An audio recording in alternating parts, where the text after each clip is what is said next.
Mic check number 2, 6, 7, 8, 9, 10.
All righty.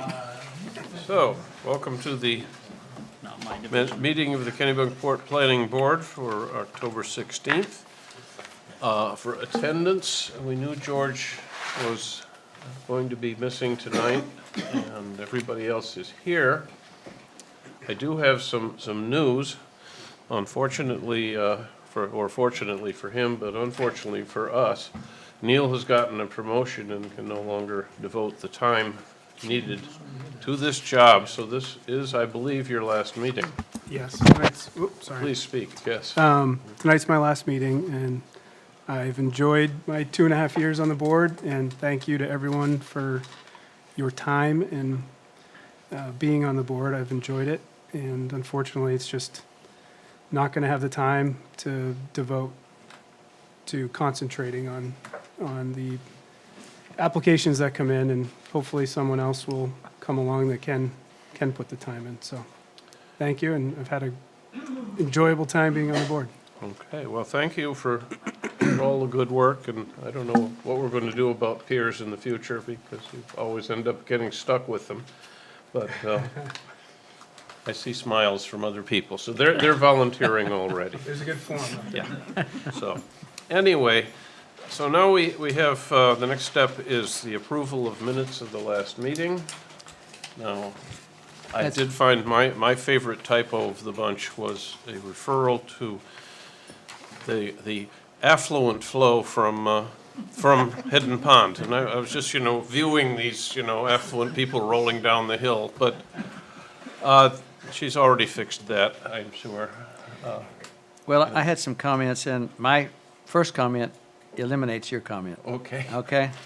Because in that particular paragraph, which now reads, after your change, Mr. Simmons questioned the applicant whether they were testing for ammonia, not nitrates, because most of the affluent stream is after it has been treated as nitrates. Okay. I propose to change that to Mr. Simmons questioned the applicant whether they were testing for ammonia as well as for nitrates, full stop, because the rest of that, everything after the word because is partially complete, partially correct. It doesn't add any value, okay? And she So- agreed to also make that change before. Okay, so you- full stop, well, she said if it's approved tonight, she would, okay? So, So that's my first suggestion. righty. Then my second suggestion is, do we want to add case managers for, Mr. Lipke and myself, Lipke for Hidden Pond and myself for the one on the 7 Ledge? Hidden Pond is already listed as case manager. Well, okay. You're just saying the case manager wasn't listed in the minutes. In the It's minutes, listed- yes, It's listed on this year. Yes, it's listed on the agenda, but not in the minutes, so my question is, do you want to do that or not? I don't care. Oh, okay, well, I suggested that we did. That's fine. And then on the one for the widening the road, 7 Ledge Road, let me see here. Yeah, 7 Ledge Road, sorry. So Mr. Mahoney is the case manager, is that? Yes, that is correct. That's correct, okay, all right, okay, so that's it. So those are my 3 Okay. So, suggestions. I have a motion. I'll make a motion to approve minutes as corrected. Second? Okay. All in favor? I'm going to abstain. I wasn't here. Okay. For the record, I did watch the video after the fact, though, for continuity's sake. Okay. All right, well, the agenda for this evening, the first 2 items have been deferred to the next meeting at the request of the applicant. So that leaves us to Mr. Messer. Item 190901, Mark Messer and Elizabeth Carlson. Initial review continued for approval of road improvements on Ledge Road. Good evening, my name is Mark Messer. I'd like to hang this up if I could. Oh, yeah, and Tricia is doing minutes off of the video tonight, so please use microphones at all times.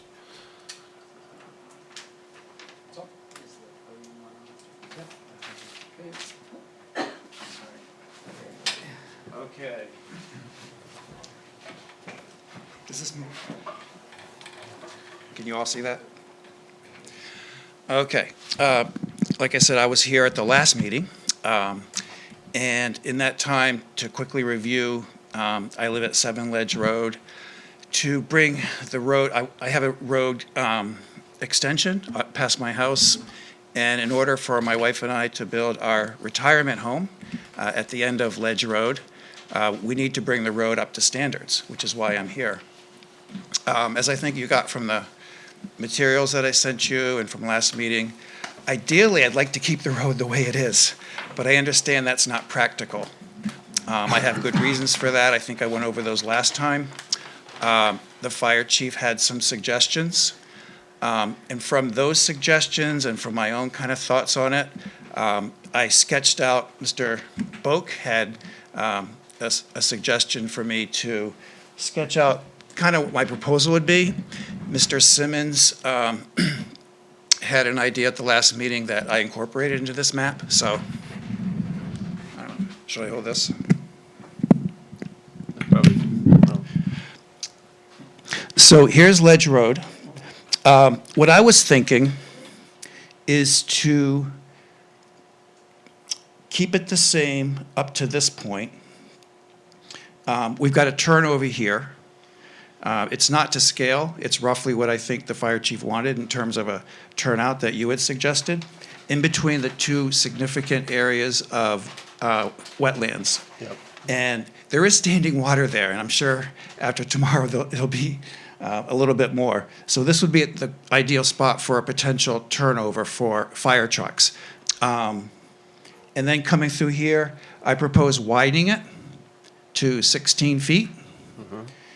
And from this Sharp's house, you can see this arrow here, I don't know if you can, widening it to the full 20 feet from there to the end. That's further down the road. It's where two houses would be clustered. And the last point of my proposal would be to deed this as undividable in the future. So, No, is there a hammerhead somewhere now, still? that's the last point. It's Okay, sorry. hidden behind this crease here. This black indicates a hammerhead. Again, it's not to scale, but it would be to the specifications of the fire chief, right here. So the black and the black represent those two, sort of, as well as the widening. Mark, so everything that you just described, is that per the fire chief's recommendations? I think it differs mostly in that he would want this area widened as well. And I think, so the fire chief does a good job of, looking out for the safety of the vehicles, et cetera. I think your job is very broad. You have the environment to consider as well, the wetlands. As you know, you have the authority as a planning board to not have a road widened. And so I think kind of sandwiched in amongst this area here, I would ask you to consider that. And so he's recommending 16 in that area? Or what is he recommending in that area? That you're differ, I believe 16. and you're saying keep it at 12? Keep it the same, just right through here, right to the edge of this wetland right here. Because if you widen that road by an inch, it's going to be in the water.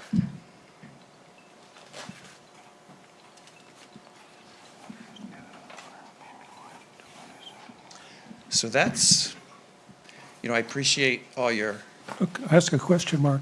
Oh, sure. You mentioned, I watched the video last Okay. meeting, and you just said again that we have the authority to waive the requirement. Where does that authority come from? What are you citing? Yeah.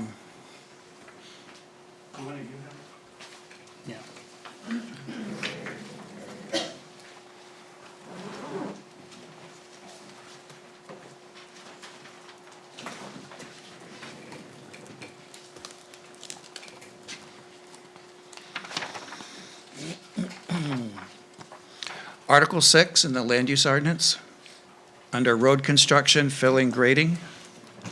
Article 6.14E, quote, "The planning board may reduce or modify the driveway private road standards where strict adherence to the limitations cannot be met when considering a pre-existing right-of-way or cannot be met due to environmental concerns."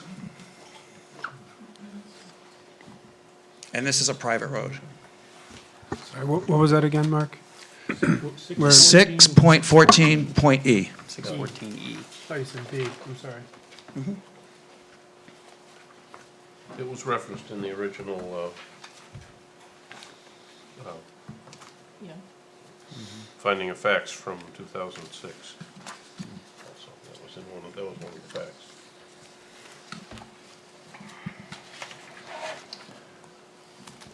And you're saying that you have environmental concerns here? Yes, I mean, like, as well as it would be less of a cost, as I indicated in the letter. Yeah. There are forested wetlands indicated by the green, the delineation, and also, You would have to fill those. yes, and also areas that aren't necessarily forested wetlands would have to be filled in, just basic forest. Was this discussed at the time the previous planning board ruling was made and the Yes. condition was levied that said if you ever added another house, you would absolutely have to go to 20 feet? Yes. And One what of was the the- feeling about the environmental concerns then? That they somehow didn't find it compelling? That they found sorry. that they absolutely would require you to go to 20 feet? That was sort of a in the future type of thing, deal with it then? Now, though? Yes, Yeah, yes. okay. Mark, where is your present driveway on that map? It is. Right here? It Okay. comes off here and the house is right here.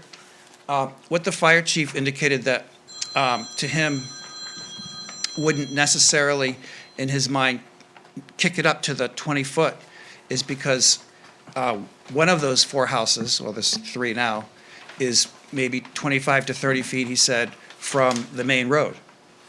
Right here. So it comes in here and it goes here. So in his mind, he was kind of like, well, you know, the road's not really serving four people. So that was his justification for, I mean, in his scenario, he has the road being at 12 feet wide and 16 and 20. If I read from his letter, as I understand it, it says, "From Wilds District Road to your present driveway can remain at its current width." Which is So 12, which is 12 feet. He's okayed that. And you're saying you want, and then he said, you have to be 16 feet. He's not adamant about the 20, but everywhere else has to be 16 feet up until the hammerhead, which would be somewhere up by your new driveway. And, exactly. Yeah. How long would that be? I mean, in feet. The whole road, or? So looking at the exception that you want, where he's allowing you 12 and saying start at 16 here. Here, from here to here, he's okay with 12. Yes. And that's what it is.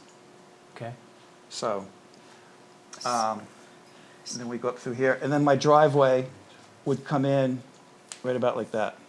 So if you go back where you Sure. had your finger, Right here? yes. Does he want it 16 all the way up to your driveway? From there? And Yes. you're asking for the exception to be 12? the way 12 in it those is- two to keep it the spots. way it is to, like, right here. Okay. Because that's the most significant, I mean, I would almost switch this with this. And then I would go with 20 from here to here, from this house to this house, with the hammerhead. Why? Why would you go 20 there? To appease the planning board. We haven't asked for that. Okay. But let me in the interest of brevity, let me just say that I'm not comfortable with overriding the fire chief, period, full stop. He's responsible, yes, for the safety of trucks, but he's responsible for the safety, the fire safety of the town. And you're not I mean, even if you're not worried about your own skin, you're not the only house on this Right. road. I have a problem. Right. Yeah. I think you got to do what the fire chief is asking you, is telling you. So you. Well, I'm not By my comfortable with the part of putting into a deed that I can't subdivide this lot, which is what he's telling. Mark, from your present driveway, But I am with my proposal. okay, from your present driveway to where you would start 16 feet, how many feet of road is that? From here to here? Mm-hmm. Well, it's 40 feet to the inch. 40, 160 feet, maybe? 60 That's a feet. rough, And the place where there's a pullover, that would be in between there. so that looks like it's almost half of that. That's on the edge, yeah, right, that would abut this wetland and that wetland. Mhm. And that pullover is in effect a wider road. Yes, absolutely. And that's what the chief is asking. Yeah. That's between the two culverts, is that what I'm to gather? Yes, Okay. So basically, it's about 20 to 30 feet at the most that you want to keep at 12. What if you,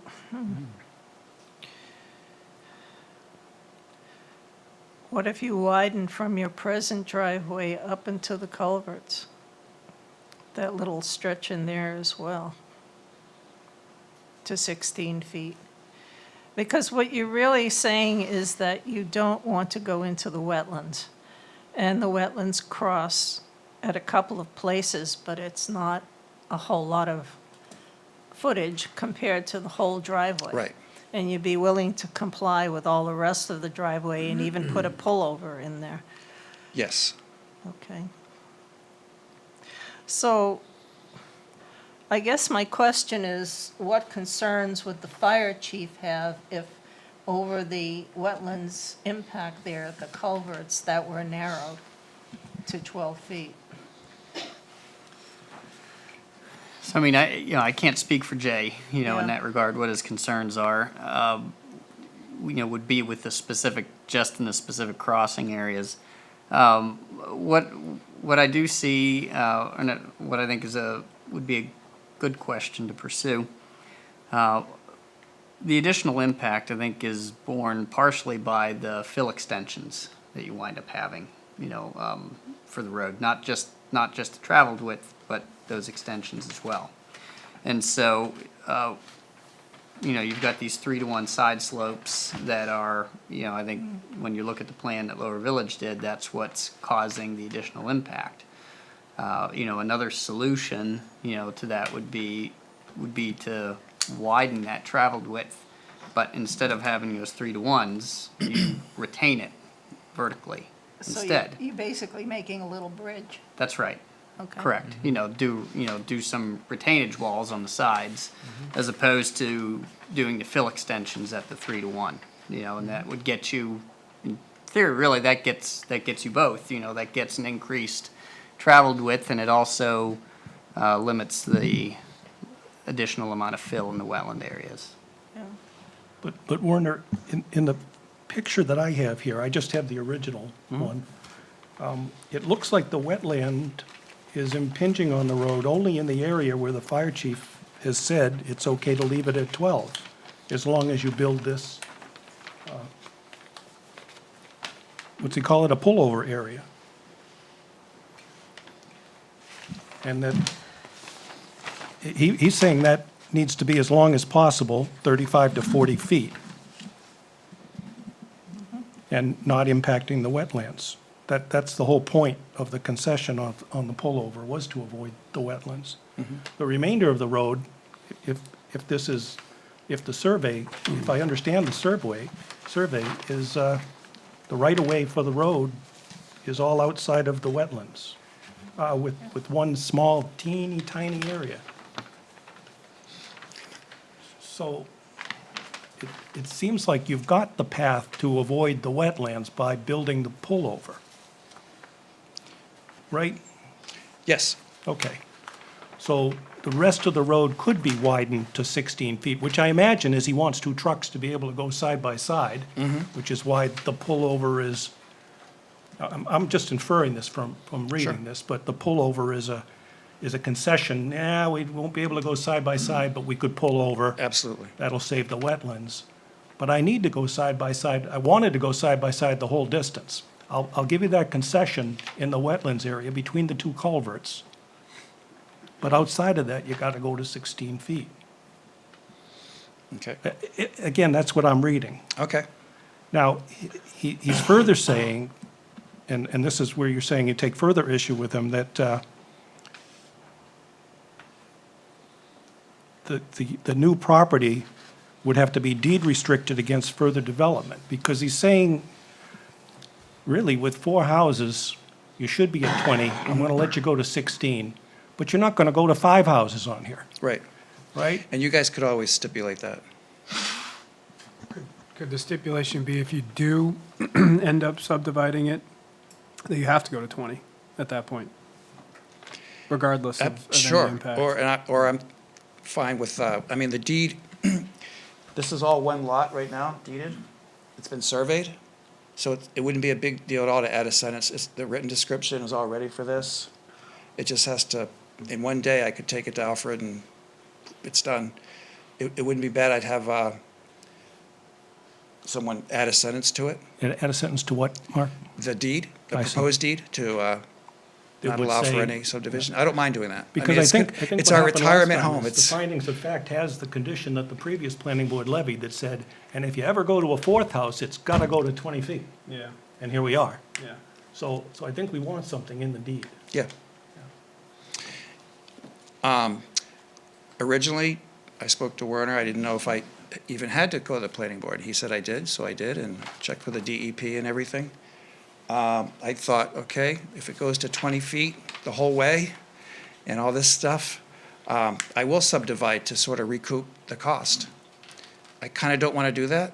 I mean, I could sell 2 lots here, possibly 3. I mean, I could, but I don't want to do that for it.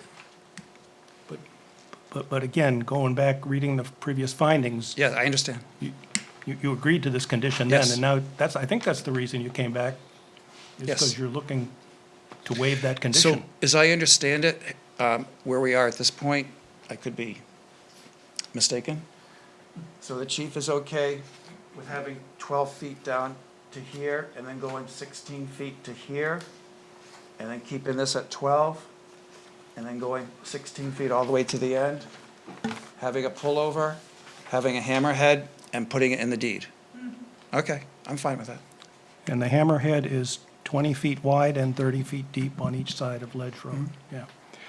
The only other thing I would say is, I think I want you to go back, I don't know what the other members of the board feel, go back to the fire chief and said, the board liked your ideas. I asked them about this deed restricted against further development, and they had this compromise idea that we would put something in the deed. It wouldn't restrict it against further subdevelopment. Oh, I'm okay with doing that. So run that, I think he's gonna be okay with that. Yeah. It seems to accomplish what I think is his purpose. Yes, I do I too. can't read his mind. I would be okay with that. So what, So, we're- well, hang on, so when you go meet with the fire chief, you're actually modifying his suggestions here somewhat, right?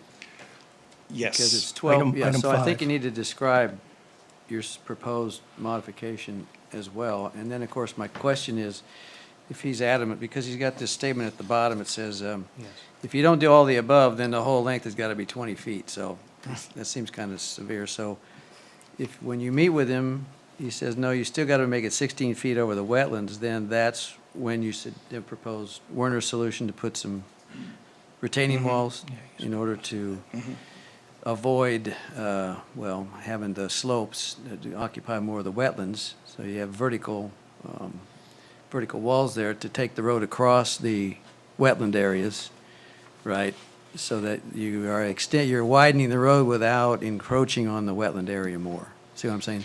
And then you'd have 16 Well, really, all the way to the hammerhead. So the current shoulders would be kind of stiffened up, is that what you? Yeah, basically, Okay. the shoulders, All right. yeah, I'm assuming you've Yeah, got at least The 2 current foot. shoulders would be stiffened up, okay. Right, you'd at least have 2-foot shoulders Gotcha. on either side of the traveled Yeah. way, which, would Because get right you now, to that's 12 16. feet wide plus 4 Yeah. feet on each side of shoulder. Exactly. So then you would improve the shoulders to make their total width 16 feet. But then the question, of course, is how do you prevent those shoulders from, even though they're stiffened up, from falling off, right? So you may have to put some retaining structure to hold the soil in place, is what I'm saying. So you got to go back to the fire chief. So, now, are we going to insist on the 20 feet, or are we going to just say 16 feet all the way to the hammerhead? I'm happy to go with the fire chief. If the fire chief What is his happy, recommendation. Yeah. then I'm okay with it. So when you go to the fire chief, you're going to say, okay, 12 feet to your driveway. Then you'd like to keep 12 feet up to the northern, to the north, on the far side of the northern wetlands. there. And then 16 feet all the way to the hammerhead. And then you're going to have the passing lane, which is 12 feet by Passing lane. 40 feet, yeah. And then if he says no, then you're going to tell him, okay, we're going to stiffen up the shoulders in Okay. that first area so that the total width is 16 feet. And by the way, that's going to require some retaining structures in the wetlands, which Yeah. will not encroach on the wetlands. It's just going to stiffen up the Yeah. shoulders so they become a roadway. I understand. So, yeah. And just to sort of paint a picture for you, from here to here, it's the 12 feet plus the 4 feet and the 4 feet shoulders. Yeah. But it's even more, it's wide, it's ledgy, Sure. Yeah. it's almost like flat rock in some areas. So this is naturally wide right through here. Yep. Yeah. You're saying it wouldn't be hard to make it 16? That's what he just said, yeah. Is that your point? No, that was his reasoning Except in the for keeping wetlands, it huh? 12. The wetlands are going to be a problem. Thank you, okay. Okay, Plus the so, wee well So, driveways. Tom, before we go on, for the avoidance of doubt, could I step you through the 5 conditions that I see that the fire chief is asking for, and make sure that we're all on Sure. the same page there? Well, there are 2 we haven't addressed, 3 and 4 there. Yeah, I wanted to just go through them. That's right. The first one says you're going to have a hammerhead 20 feet wide by 30 foot deep in the general area as illustrated. And I'm not sure what he was looking at. Is that? He was looking at the one that Werner has. You have a- No, the small you have a one. hammerhead on yours? The small one. Does that have it? No. When he came out haven't the other seen it, day, I no. gave him that small one with, kind of like this, and then he said he was gonna talk to Werner, so I assumed he gave it to you, but it's, Yeah. it's this, It is that? yes, Okay. on my We'll land. we'll come back to this at the end. Okay, we're going to get to that. Let's come back to that when we talk about next steps from here. But, so we're saying yes to his condition 1, no argument. And then 2, a pullover area constructed on the right side, that's where you have it as you're facing in, between the 2 culverts. The area shall be at least 12 foot wide, the pullover area, and as long as possible, approximately 35 to 40 feet. So he's giving you that latitude, I think, to bridge the wetlands. Sure. Okay. This is number 3, both the hammerhead and the pullover area to be maintained for use. An agreement in writing as to who's responsible shall be added to the right-of-way language. Who is going to be responsible for it? There's a road agreement Yeah, that says generally, it's right there, there's many points to it, plowing and maintenance and that I would pay for the widening and that kind of thing. When they bought but who's the boss? That's all I'm asking for. Who's the go-to person? this property owner, this property owner, this property owner, and this property owner. We didn't need it. When they went for the mortgage, the bank required a road maintenance agreement, so we wrote it up. And one thing in it says that the residents of that road will, and there's a formula. So for What if one person doesn't, leaves town for the winter? What's to guarantee the fire chief that pullover area is going to be maintained? And the hammerhead? Same as any covenant, I'm any saying- subdivision. Okay. It happened. No, I'm no, not this is sure. not the same. This is an exception. We're making it smaller, we're doing something unusual here. Which homeowner is gonna be responsible for the pullover area and for the hammerhead? Say you. As far as plowing? As Okay, far me, as plowing and maintaining it. Me. Wait a minute. If they have a road maintenance agreement, it's part of the road maintenance I mean, agreement. The Danielle pullover Sharp gets area out in her and this form. are not on it. Well, Danielle they Sharp have to gets add out. it. That's, have to add the it. main thing So is I'm ask- adding the road maintenance Right. I'm agreement. skeptical of a road maintenance agreement that says everybody's responsible. That's what I'm hearing, is the That's answer. that's what yours does. Untouched doesn't. Why Well, we is have it an different? HOA.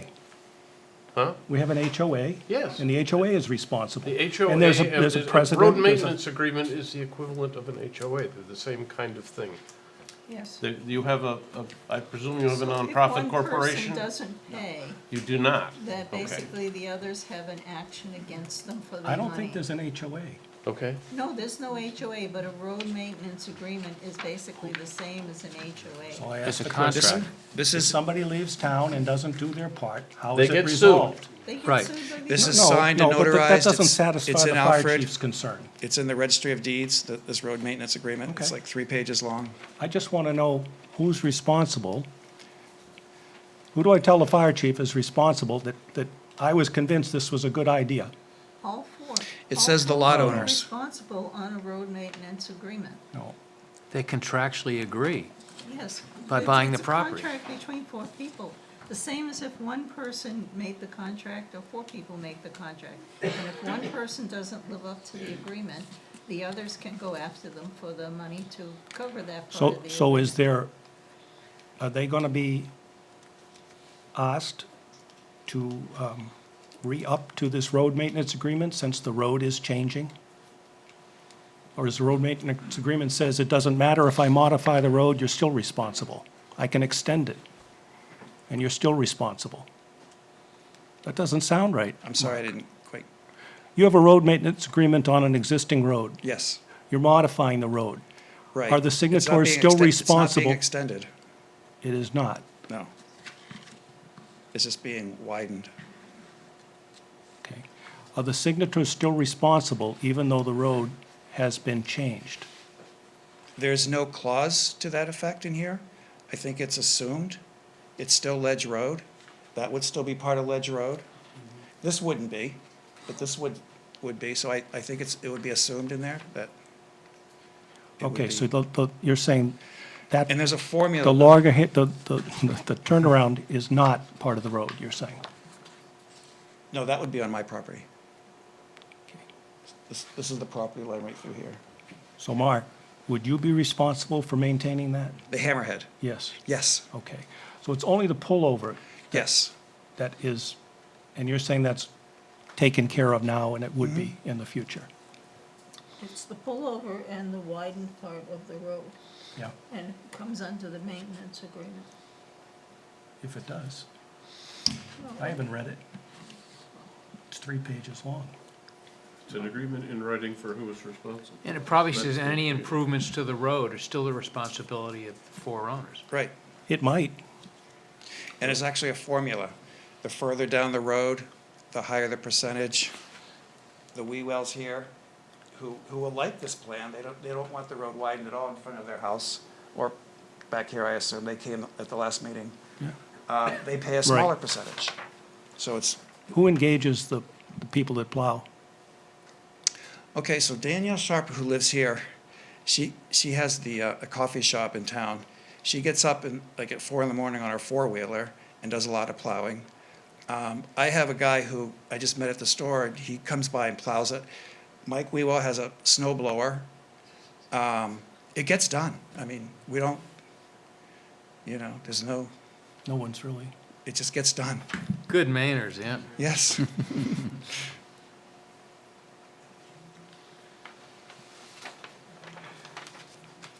An agreement in writing as to who is responsible for this maintenance shall be added to the right-of-way language. So are you agreed to the chief's, third condition. You're Yes. going to add that to the right-of-way language in the road maintenance condition, in the road maintenance agreement.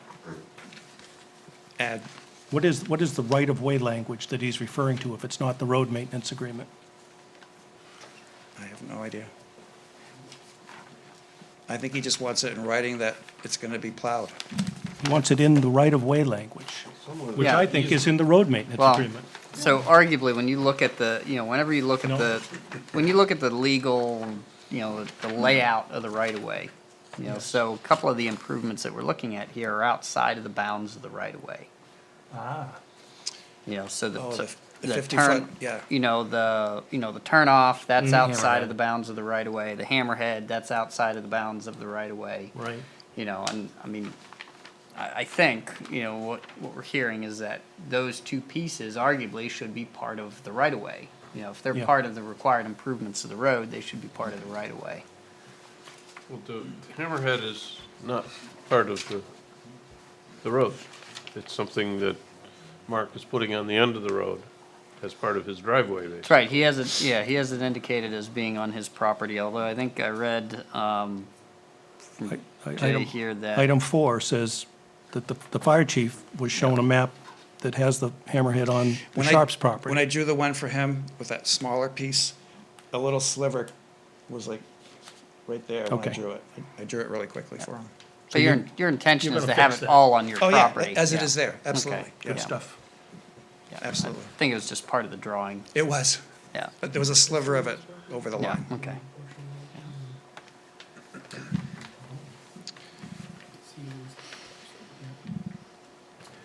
Mark, it almost looks like that whole pullover is on your property.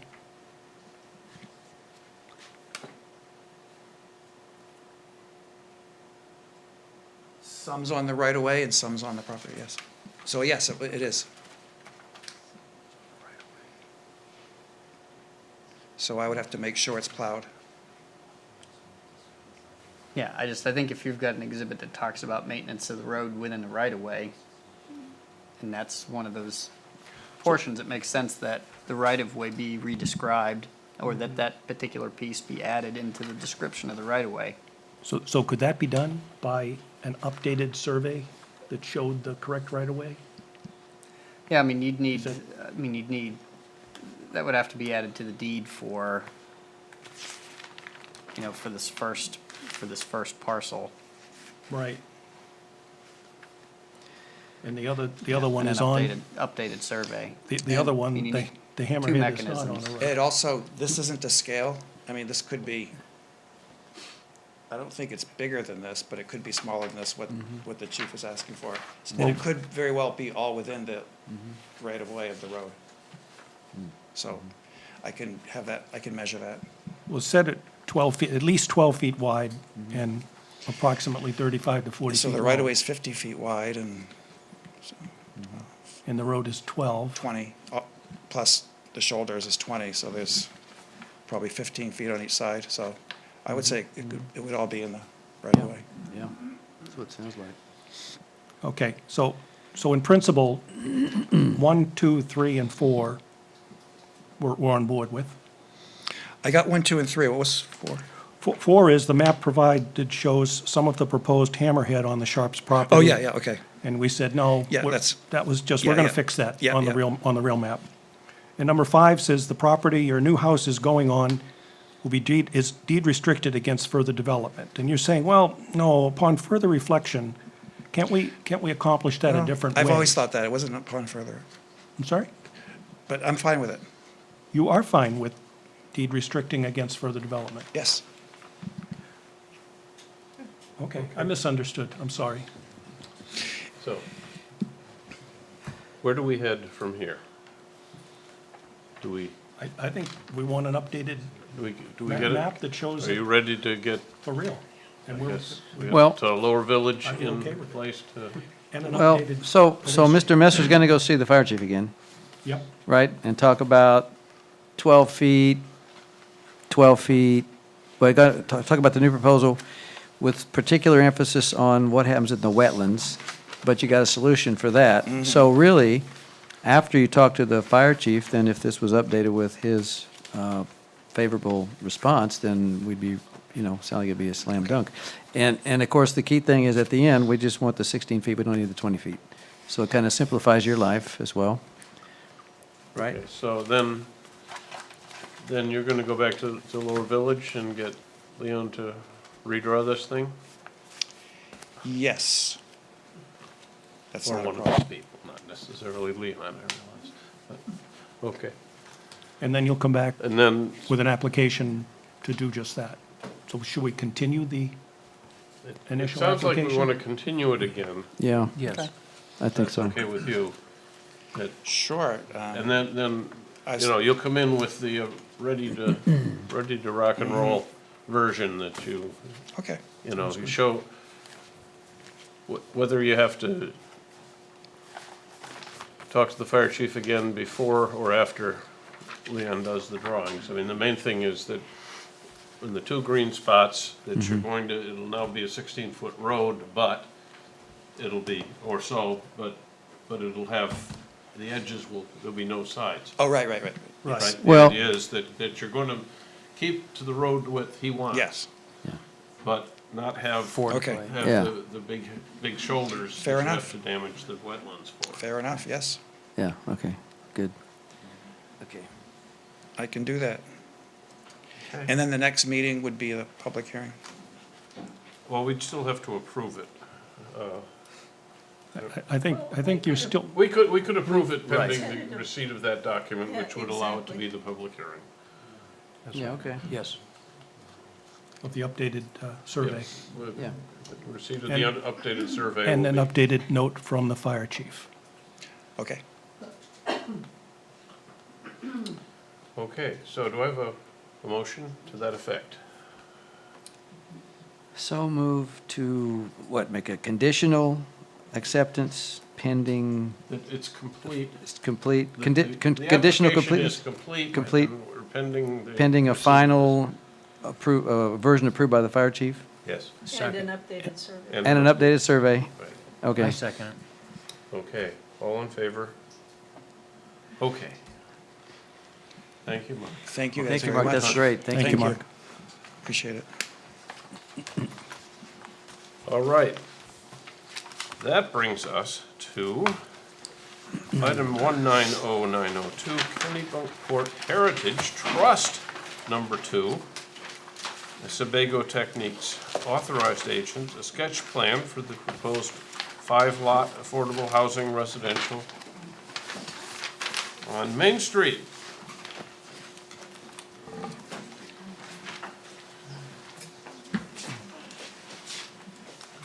Good evening, everyone.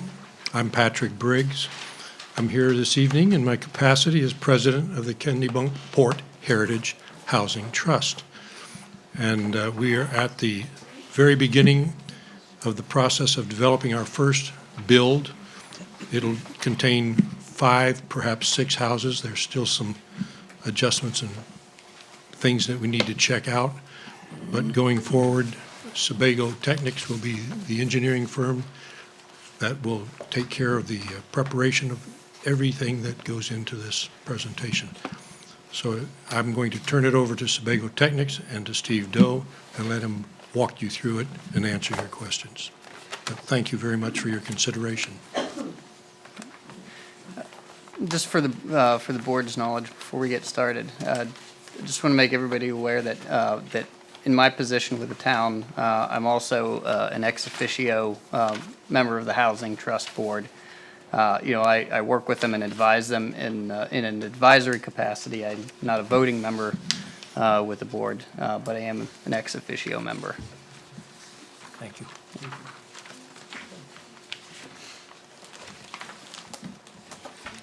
So thank you. Steve Doe from Sebago Technics, here on behalf of the Kennebunkport Heritage Housing Trust 2. Some of you may be familiar with this parcel. It's where the skating rink currently is in town.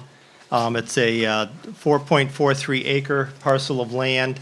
Actually, I'm going to go to this plan here first, just to describe the property itself. So it's bounded down here.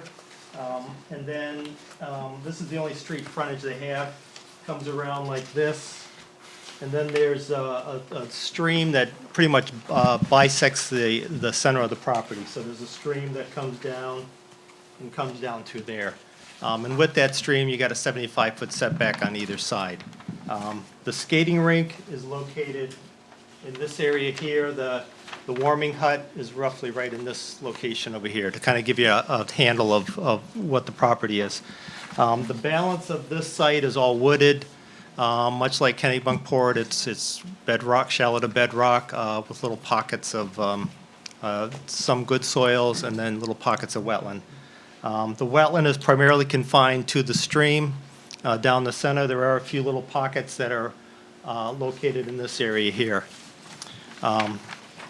So the proposal is to create 5 lots with 6 affordable homes. So we're going to have 4 of the lots will have a single-family residence on them, and those will be a minimum net lot area of 20,000 square feet, which is the minimum in the district.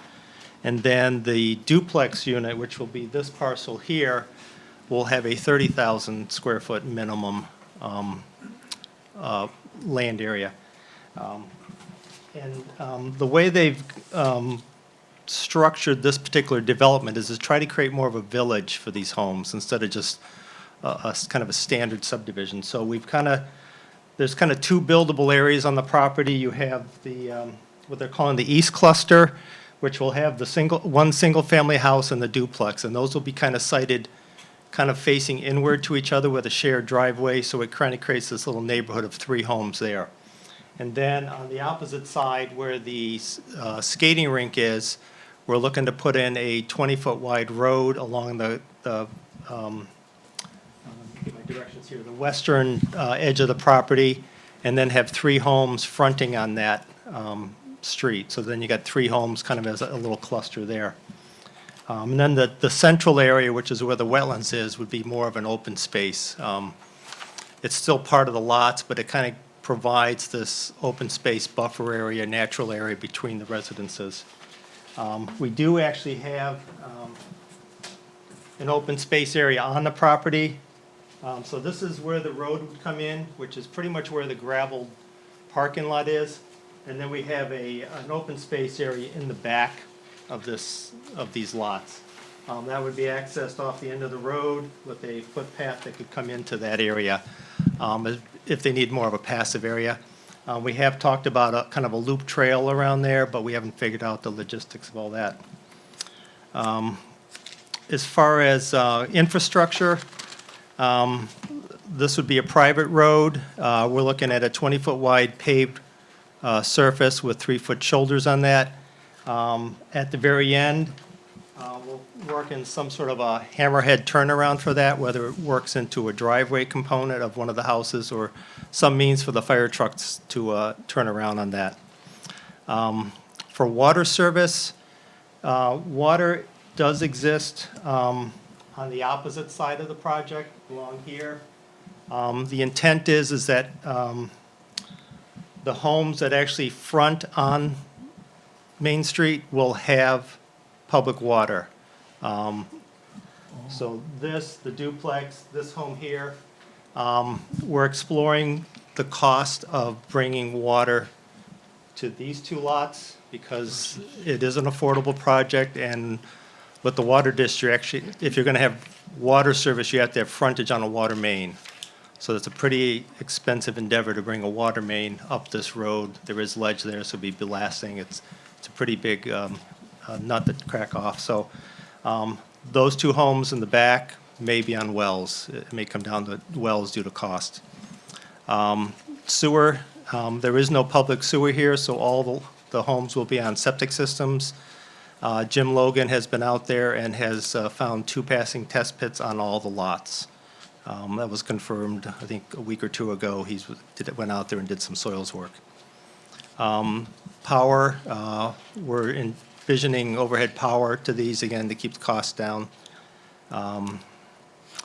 And then I think lastly, there's going to be an easement deed restriction on these properties. A long-term lease of each lot will be executed with each homeowner The trust will retain limited oversight rights, restrict resales to assure continuing affordability, and preserve rights for certain common uses such as trail system in the lease documents. Again, we're in the early stages. There may be modifications to this plan as we go forward based on water and citing some of the homes and the septic systems. But at this point, we'd be happy to answer any questions the board has. And Do you envision an HOA?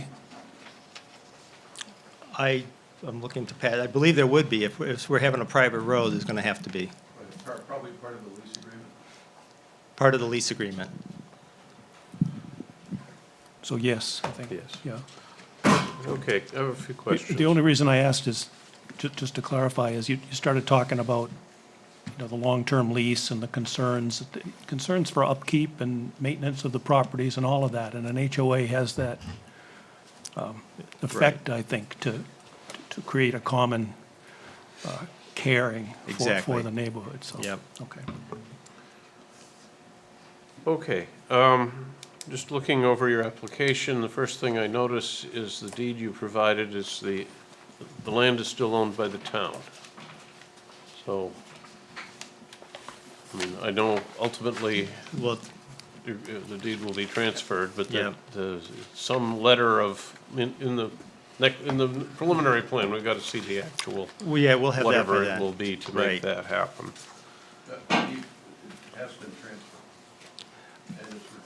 Okay, so it has been transferred. I'll just need to get you the current Get deed the for right that. deed, okay, Yeah. so that'll do it. So it's been transferred to the trust? Just weird thing, which, it's trust two, or is there a trust one, or?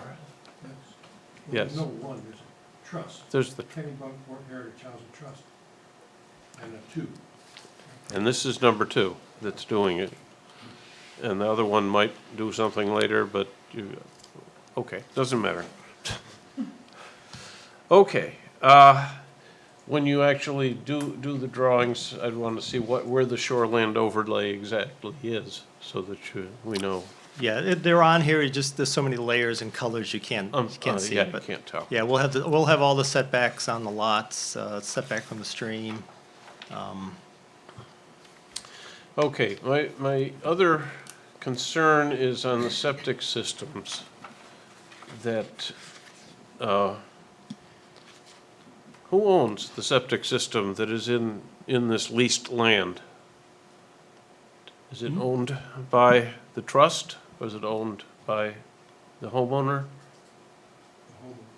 The homeowner. The homeowner owns the thing, But the homeowner's the leasee, right? but he's so he's, Okay. We'll have to, any Oh, so you own the conversations have land. to come Yeah. up through the mic because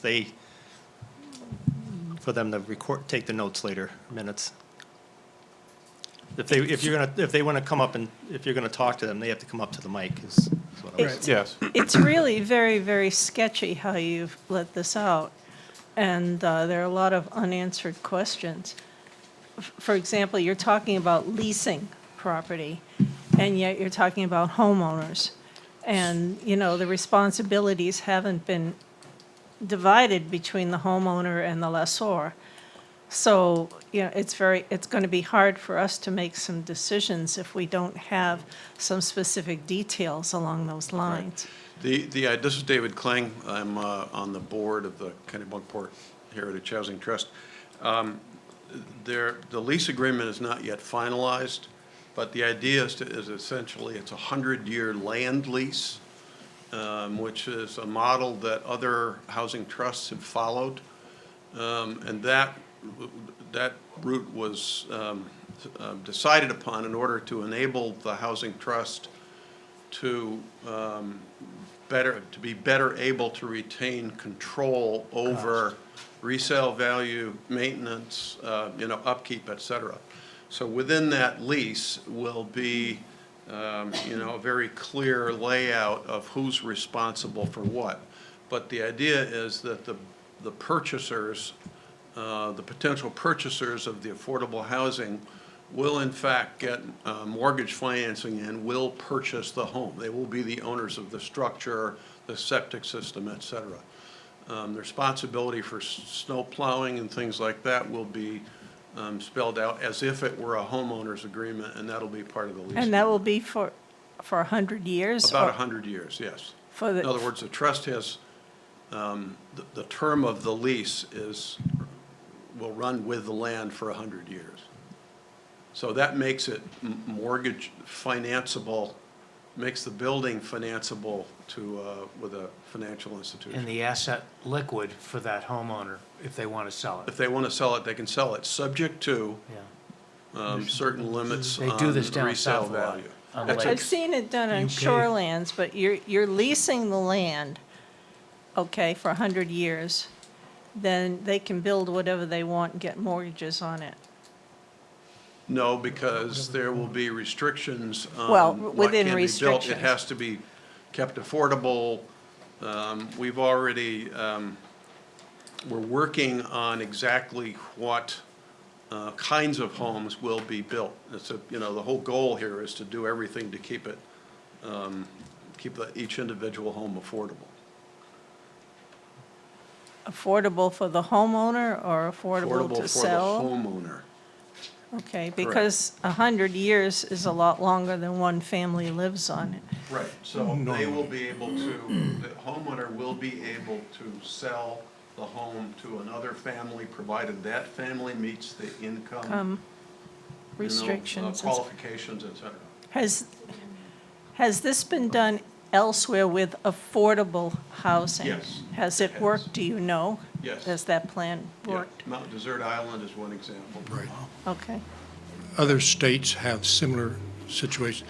If you think about what's been going on for many, many years, all the trailer parks are done on leased land, and the person owns the trailer. Yeah. So that's the simple picture. But this ain't gonna be. a But this is trailer not a trailer park. Let But me they're gonna say that have- right up front. But they're going to have responsibility for the sewer system and their Yes. water pipes and so Yeah. forth, just like a regular homeowner Just like a would. regular.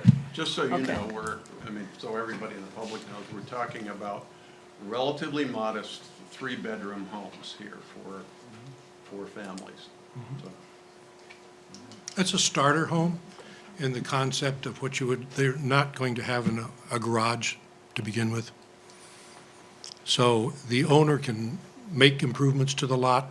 They can gain the advantage that it adds to the value of the lot. So it's all spelled out in the lease, in the deed that they sign. And no garbage disposals. Probably not. That should be in the lease.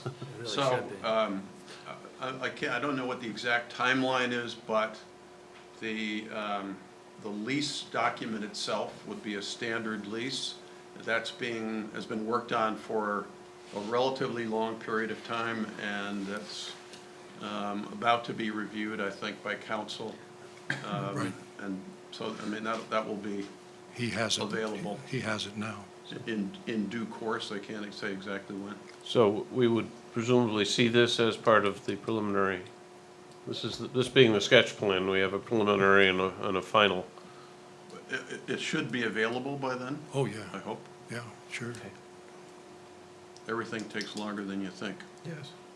What's the estimated price of these folks what's considered affordable? Well, just to back on Steve's comments, is that we're trying to do everything we can to keep the infrastructure costs, to a minimum. No, it's very novel. The I mean, target price is somewhere, I would say, between 220 to 270,000, roughly. Right, because you're the. Maybe that's, You're you the know, owner of the somewhere property, in that. so, yeah, that Right. that's great. Well, because it doesn't include the land. Right, Right. that's right. There must be a lease fee for the land. Modest? Is that how you see Very, it? very modest. Okay. I know this happens a lot down in, I've seen it in Maryland a ton. Yeah, down Where it's like, south. where it's a ground I've lease. seen it Yeah. in New Jersey. So if Martha's the- Vineyard does it. Yeah. This is not something that is unknown. No. When the original party purchases, qualifies and purchases one of the structures, when they go to sell it, how does that work? Do they just do an assignment of the lease to the new buyer, or is the trust involved? The new in- buyer must meet the same criteria. Right. But as far as In whose judgment, though? who, I understand that the lessor is selling the property. Are they just assigning the lease over to the new buyer, or is the trust involved as far as It would be doing a the new way you would lease? do with a normal home, and that we have a seat at the table because we own the land. I guess that was my question. Right, and the Are you price guys, of- is the trust involved? The lease price doesn't change for 100 years. No, it's the same figure. Exactly. It's the same percentage, Yes, because the value of the land will go up. okay. So will the lease price go up? Yes, but, like minimal. Yep. Okay, any more questions for this? Well, sketch plan? yeah, so you're asking for approval for a concept essentially, right? Feedback. Feedback. Feedback. Oh, okay, okay. So, every time I've heard this before, because I did go to some of the presentations, so I'm kind of uneasy about this lease ownership thing. So let me just suggest that a solution I've seen in London is partial ownership, where, okay, an entity owns the whole thing, the land and the house. And then they sell 10% to somebody needing accommodation. So that buyer owns 10% and then pays rent on the balance of the 90%. And then as he becomes more prosperous, he buys more and more equity into the property. This avoids the 100-year barrier, because I'm trying to imagine what's going to happen. So you get some family in there, 99 years from now, the lease Is renewable. runs out. Yeah, okay, but none of us are going to be here. So who knows what the new lease terms are going to be? So I'm suggesting avoid, because that is also a hassle. That is another thing that they do in the UK. Okay, the whole thing is leasehold, and they got these 100-year leases. And so everything is okay till you get to about 15 years before the end. And then all of a sudden, the prices go haywire because the guys who own it know that essentially they're just paying rent, even though their name is on the title. At the end of the lease, at the end of the lease period, they're going to be kicked out. Maybe they can renew, maybe Well, not. You're painting a very dire picture. No, it's not dire. It's just, No, I'm just saying based on. That's London, England, Based on right? experience, yeah, London, England. In the UK, it's far away from Maine. I know, but I'm just saying, and Maine could be like London in 100 years. You can So- go so- anywhere there's lease involved in the land. Okay, I'm just You can go saying- to Washington DC. Okay, I'm just saying. 99-year lease. These are And when the possibilities. homes reached the last 20 years of it, nobody wanted to buy the home because the lease ran out and it reverted back to the owners. Exactly. The Who then- trust who then- is the owner. Who We're then, not but who owning then it. renewed it and leased it out It's a again? renewable lease. Yeah. But, anyway. So- We can't so- go there. That's There is a- hypothetical. So there's, We've actually had conversations, Larry, Okay. about that as a financing model. okay. So those are some Down the thoughts. road, All right, when we have more experiences and resources, okay. because initially, we need the buyers to qualify for mortgage financing Yeah. effectively. Well, and that's why that's why selling a partial ownership could make some sense, because he would have to have less assets to buy 10% and then rent the other 90%. Right, but we would have to have the. You'd have to assets. have, that's right, you'd be the big, deep Yeah, so pockets. we're down the Heritage road, Trust, that may be deep a pockets. great way to go, You know- but right now, we're Okay. new. Nobody's come up to me and said, let me help you get to there. Okay, let me, Yeah, we're Let me- open to You donations. want to talk to me, Larry? let me, Bring your I check. got lots of ideas. Okay, so I had another couple of thoughts that come to mind. So this is kind of conceptual. So this is like early concept. So to get out of the concept stage, it'd be useful to see kind of a funding plan, kind of a frame, to say what are the boundaries of your project, and how is the funding plan going to work, particularly with regard to the various entities, because there's the housing trust, then there's the city of Kennebunkport, then there's the taxpayers who, I'm not exactly sure how your funding is going to work. The homeowner is the taxpayer. They pay taxes on the home. Okay, so the funding plan would be interesting to see how I that think, works in out. fact, Larry, part of the preliminary application, there's a requirement for a layout of the probable infrastructure expenses. I think that's final. And how they're, and somewhere along the way, Yeah. and how they're going to be covered. So that's something that we're certainly working on. It'd still be nice to see what the, outline of a funding How it's all plan. going to It'll work. probably be Yeah. in the, have to be in the final. that's what Steve was Well, telling a me. final concept, right? No, the final Finals. plan. We still Final have two more application. submissions to see on this. Okay. Okay, preliminary subdivision plan and the final subdivision plan. The Okay, final so somewhere has along, bonds associated with it to the town that you so pay. somewhere along the way, there'd be a funding plan. Right. So, but- Shown. but, All right. I mean, we'll need to nail down exactly what infrastructure we're talking about, how much we think it's going to cost, and how it's going to be paid for. Yeah, okay. And we are accepting donations. Yes, Okay. 501c3. and a C4. Oh, well, that's. So we. C3 and C4. At CP, yeah. Wow, all You- right. You have to be flexible. And I have some questions about, and some environmental concerns. In this package, you say that wetlands have been filled in already for the ice skating rink. Yes. And then you say there's going to be some more impact to the wetlands. Yes. Well, if it's already been filled in, I don't think there should be any more impact to the wetlands. Well, what was filled in was about 3,400 square feet. And there is a permitting process. So if we go beyond 4,500 square feet, there's a permitting process with the DEP. Obviously, we're going to try to avoid any wetlands, but if we have to get, and again, most of the wetlands are back in here, but if we have to fill a little bit for a driveway, we're obviously going to minimize any impacts. And then if we hit that threshold, then we have to go through a DEP permit process, so. Well, I think even if you had to bring the houses closer together, you should have no more wetland impact on this plot of land.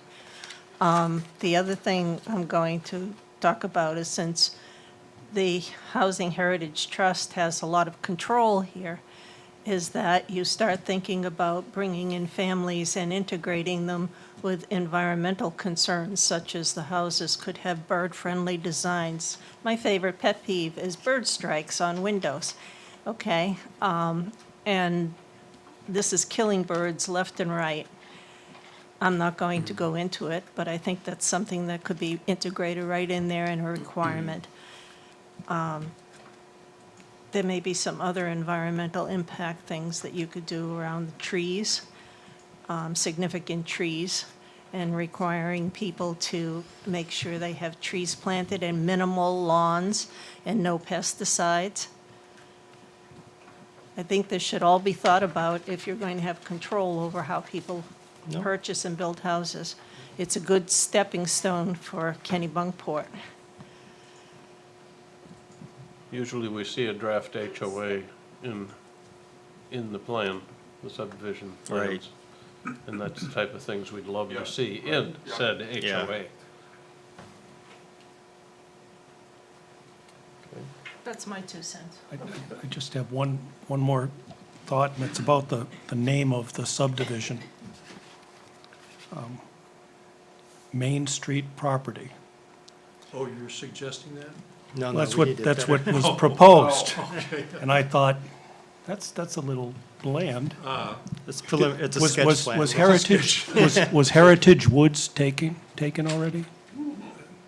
Not to my knowledge. I mean, why not, right? Something of that nature. I love this concept. Anyway. Yes, November 7th. My only point is, I think that, I'm not sure why we have a requirement to name our subdivisions, We'll come but up with a we better do. name. Yeah, Yeah, this and- was, Heritage Woods, that's cool. I Yeah. like that.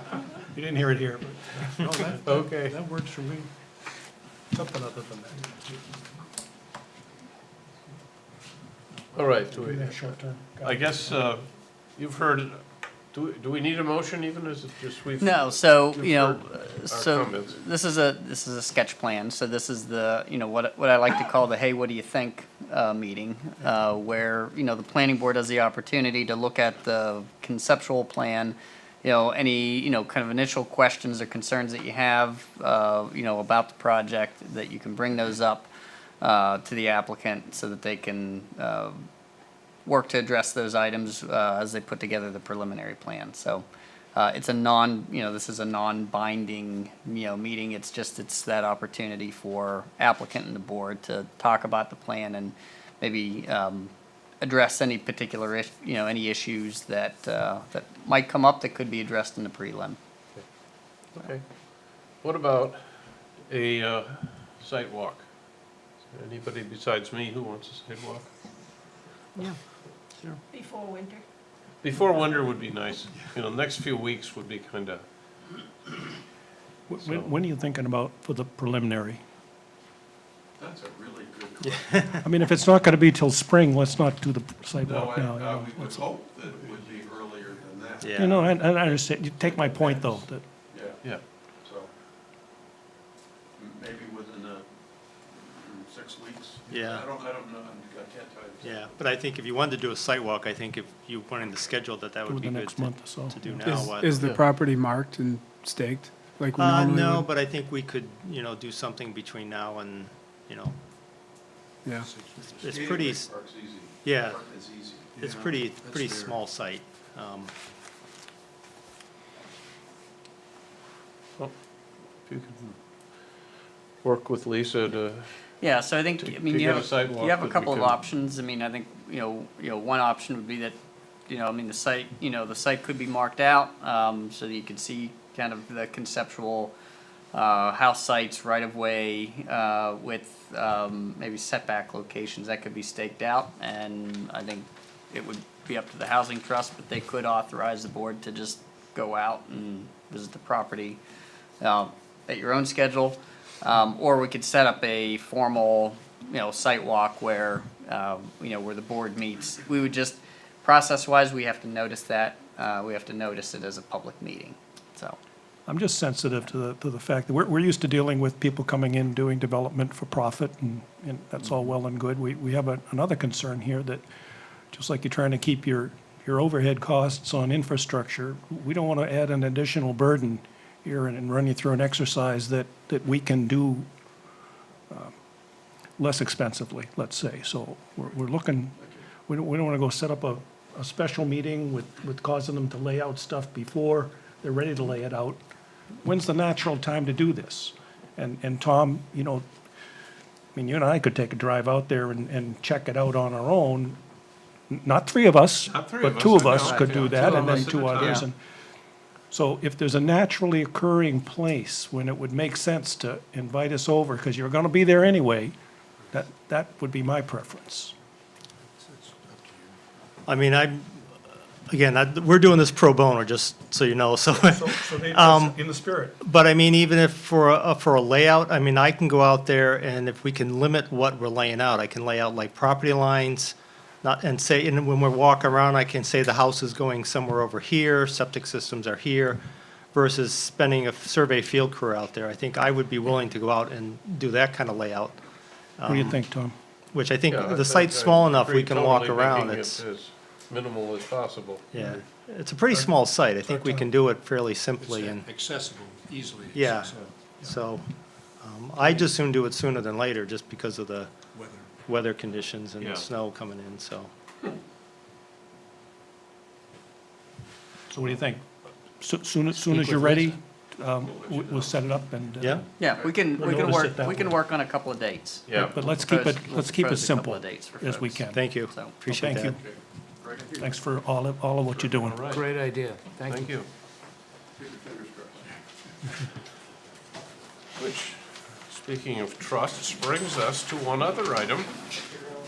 Item 190903, Kennebunkport Conservation Trust. Site plan review for approval of a parking area.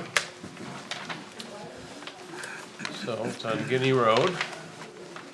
Good evening. My name is James Lowry. I'm a volunteer on behalf of the trust tonight. Sorry, I don't have a larger presentation board for you guys, but ultimately, you do. Ultimately, what is being proposed by the trust is a small parking area right across Guinea Road from the Smith Preserve Trail head area where there's a small, bump out right there off of Guinea Road that allows a handful of parking spaces to, parking spots for cars to pull in and access the trail. The plan is to have 10 spaces right along Guinea Road here, 10 by 20 parking spaces. There is an existing home right up in this area, and I can't remember, I missed your name when we were talking earlier. Ann Steele. Ann Steele, right. So until about 6:45 tonight, I was under the impression that things were worked out with the Steeles, with Ms. Steele, to sort of mitigate any potential headlight issues, things like that, by constructing a small berm right in here with some shrubbery that would do that. I guess Ms. Steele has had some conversations with Tom Bradbury about the potential of having, instead of a single entrance off of Guinea Road, having an entrance in and then an entrance out on two, so more of a one-lane traffic through the parking lot with angled parking spaces. So from my perspective tonight as a volunteer and not, being privy to those conversations, I'd like to solicit some feedback from the board since we are, at the preliminary stage, and then be able to go back and coordinate with Tom Bradbury and make a decision on how we want to move forward, given the feedback from the neighbors. Okay, my first question on this thing, which is probably, anyway, this lot that you are putting this on is map 16, block 2, lot 1E, which is not the current Edwin whatever preserve park. As I understand it, it's part of the overall preserve that was donated by the Steele family years ago. Now, it is not the same side of the road that Yes. has the popular trails on it that, ultimately this parking space, this parking lot will help mitigate the cars going up and down. Because it is part of the preserve and there are activities that do occur, park-like activities, field trips, things along those lines that do occur on this side of the road. Okay, so I guess a park is a conditional use in that zone. And the question is this a request to the planning board to make that lot, 1621E, a park, or is it already a park? And if it's already a park, why are we here at all? Why couldn't you approve a parking lot in said park? I don't think it is a park. I don't think it is a park.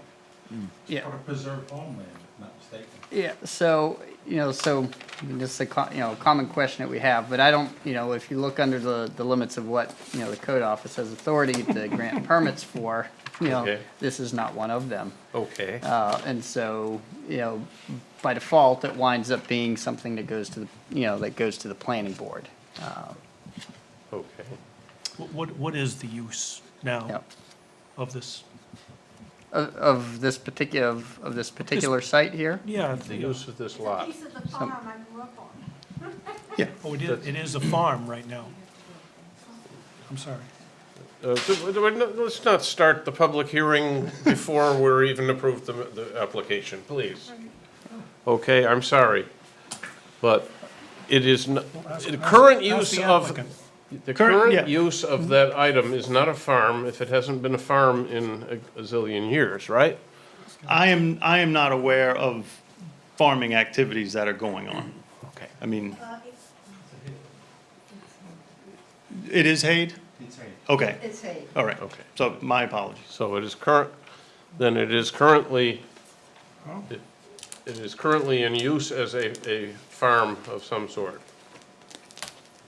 which is also a conditional use, an approved use of the, Correct. of the thing, Agriculture. Yep. agriculture. If you want to get into that piece of it. But it also has some, I would say, of the typical activities that the trust offers that, you know, like I mentioned, field trips and other activities that occur there that are probably beyond the typical hayfield operation. Okay. So I haven't figured out what this application is yet, and I'm having a hard time. I'm having a hard time because it says that the parking is going on this lot, and the preserve that it's going to serve is on the Just other lot. across the street, yeah. Right, and do we have the correct authorization for this lot where the parking lot is going? Well, that's the one they gave us the deed for. It is, okay. Yeah, and it's owned by the trust. And it's owned Right. by the trust, so that the authorization we got was correct. I believe so. Okay. The other thing is, you're giving us a map that has a little section of a property instead of a map that actually has the lots to show what it's serving and where the parking is and where the abutters are. Yep, in the scheme of, yep. And we don't have a good picture in front of us. Yeah, I looked up at the GIS maps, and that gave me a hint of what was going on. Yeah, exactly, I did too, so. Okay, so you'd like to see it. Now, Warner, was anything submitted in the application that showed the context of where the parking lot is and the overall context of the parcel?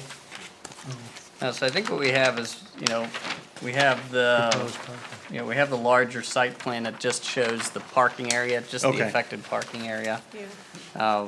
You know, yeah, I think what we're hearing is that, you know, you all are looking for, you know, at the very least, you're looking for more of the overall lot size, you know, Well, it's not context. just lot size, but to be able to determine the impact on abutters. Sure, yeah. And if any lighting is going in there or anything like that, and where the entrance and exit is going to be with respect to abutters and the other lots and so forth.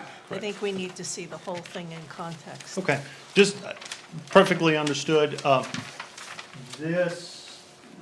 So you mentioned lighting, no proposed lighting Okay. was going to occur. I mean, ultimately, you know, most of the activity or the bulk of the activities that the parking lot would serve are daytime hour activities. So really the need for parking there at nighttime times is going to be very limited. Well, even if it's limited, I would want to see something in the plan with respect to if you're going to put in nighttime lighting, Yep. what kind of lighting it would be, or you would come back to the board to Right. get approval of that kind of So lighting. no overhead lighting or any kind of lighting is proposed. Okay, yeah. Because, like I said, we have abutters with headlights and so forth, and if you put high lighting and it shines in their window. Right. Yep. Just for reference, what we're used to seeing is something that addresses the requirement in the land use ordinance that says this is what goes into a submission for a site plan review. And it's 10.6 C. Yeah. And there's a list of 15 items. There's some more, but including what Nina's talking about, the location of the existing and proposed buildings and Yeah. a map of the area. And I would want to comment that every time we seem to see an application from the Conservation Trust, that it's sloppily put together and it doesn't answer all of the questions that we have basically in the ordinance. And it would be nice if when coming to us, even for the initial review, they had an application put together that, you know, where they looked at the ordinance and went through the checklist there and made sure that everything was set there so that we could see clearly what you're trying to do. I'll make sure I convey that. Can I ask a question about, there's a few existing parking spaces out there on the opposite side from where this proposal is. Correct. Is that going to remain? Yes, they would. I mean, the intent of this would mainly be to alleviate the parking that's occurring on the road, up and Yeah, down the yeah. road. So, but those spaces would remain. Okay. So it's almost like I found myself, now where are those parking spaces? Yep. If a map showed the And locale. this would be directly across the road from them. Right. The crosswalk that's shown right here would lead right over to those spaces. Right, so if I'm backing out of these spaces, am I going to back into someone coming out of the other spaces? Well, the way it was proposed, and even if it is altered per Mrs. Steele's conversation, the exit would be down here, Yeah. separated from them. My point being, if on whatever's sketched, that type of stuff sort of Detail is illuminates shown. itself, that would be Yep. terrific. Okay. Why don't you show them the bigger map, which Ann did, which would show you a little better. Yeah, this is, well, it's a sketch, it's not to scale, so, but ultimately, this is what Ann had presented, I guess, or talked to Tom about having a one-way traffic coming in and then back out right through there, with the parking right across the road and then her home. That sounds sitting right safer, there. doesn't it? So, And I mean, there's as many as 20 cars or more some days trying to get into the parking I lot know. across the street, and they're double. This Yes. is, again, this is not public hearing, so it would be nice if we just heard the first part of the sketch and so forth, and then during the public hearing, we could hear more about the kind of traffic that comes in and out.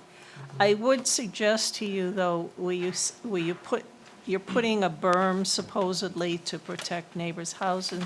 that, yeah, You consider something more than a berm, maybe even shrubbery, that would, that was the intent, a berm with shrubs on top, planted on okay. top of the berm. Well, see, we don't have a map Yep. that shows that. Yep. So, No, and it is just called out as a berm, but, Yeah. So it seems that you really need to yep, dig into the, all of the different items, probably find some other, Per ordinance. you know, do the ordinance, like you said, 10.2B is site plan review. 10.2B or 10.6C? 10.6 is it submission? submission requirements. 10.6C, submission requirement for site plan review. Right. And, you know, yeah, we can go out to the GIS maps, but it would have been kind of cool to just see it there. Yep, You know, once I got there, I said, oh, there it is. But, you know, it'd be much nicer having what it is called for in a site plan review application, so. Also, just, I guess, clarify the change in use, too. I guess Yes. that was brought up, and I guess the permitted use right now is agricultural, and I'm assuming you're trying to change that to community use or park? I'm guessing, just based on, I know it's not in, I'm assuming it just, yeah, and Based off the I letter. apologize, I can't speak to exactly what yeah. is an approved, Yeah.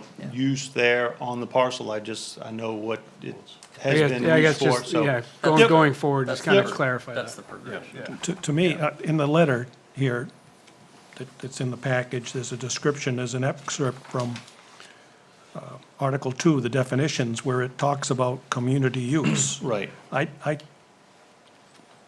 guess there's also, it says park is there not defined, so there's even a question in the applicant's mind as to what the existing use is, whether it's a park or a community use, but there's certainly nothing in here that says you think it's a farm. correct. I mean, it may have some ongoing farming activities, but the trust would look at this more as a park of An open space educational type farm of. or supporting Right. the trust type of. Yep, I'll have that clarified. So whichever one of those you choose, if it is a Yeah. community use or a park, then I think that is a conditional use, and you could argue that it's coming to the board because this may be an expansion or an alteration of that use. So I think, practically speaking, and, my observation is that, the Conservation Trust obtained the property, it's, as far as the use, I think it's ag land, that was part of, part of a conveyance that they received. It was. Sounds like it's still being, functionally, still is being hayed, and so it still functions agriculturally in that sense. Okay. Arguably, the rest of the property, which is, it's not an insignificant parcel, is probably still going to function as ag, in that regard. I suspect it'll still get hayed, the balance of the lot.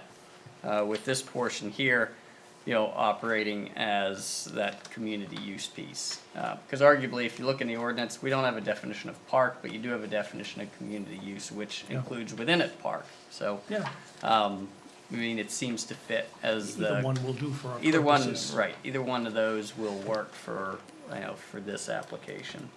So I don't know if you got all that legalese, but basically the gist of it is, yeah, we can look at this if we basically decide we want to declare this area as being As for a community use. park. Yep. Being used for commercial. Right. Well, community use is easier because you got a definition. Yeah. Marks Nick's, other than that. And we don't want to convert the whole, still want to allow the agriculture as an allowed use. That's great. Yeah, that's already. Yep. Just Yeah, not I for don't- those parking spaces. I don't foresee any, right, except for that small area. Yeah. Right. Well, I don't think it's an accessory use. I think No, it I is think it's a change. community use. It's community use, it's change of use in. From farmland From to farmland. community use for And this do you section. want, do you want it for just that section, or do you want to say the whole property? Well, I think that's up to them Yeah. to decide, Yeah. but I Yeah. would suspect it would be limited to that particular portion, the affected Otherwise, we're portion. going to be poking on the whole property. That's So, right, that's right. The other thing you want to pay attention to is there are standards in the land use ordinance for a parking lot, for a parking area, the size. Yep. You want to mention the size of each one, how it's going to be outlined, or if you're not going to outline it, or That- paint lines, then you want a waiver from that, Right. that So, sort of- so the 10 by 20 spaces were worked out, I guess, through Warner's initial review. Yep. As I understand it, there was a waiver request to not stripe the spaces, to have room for the, 10 by 20 spaces, but they would not be striped.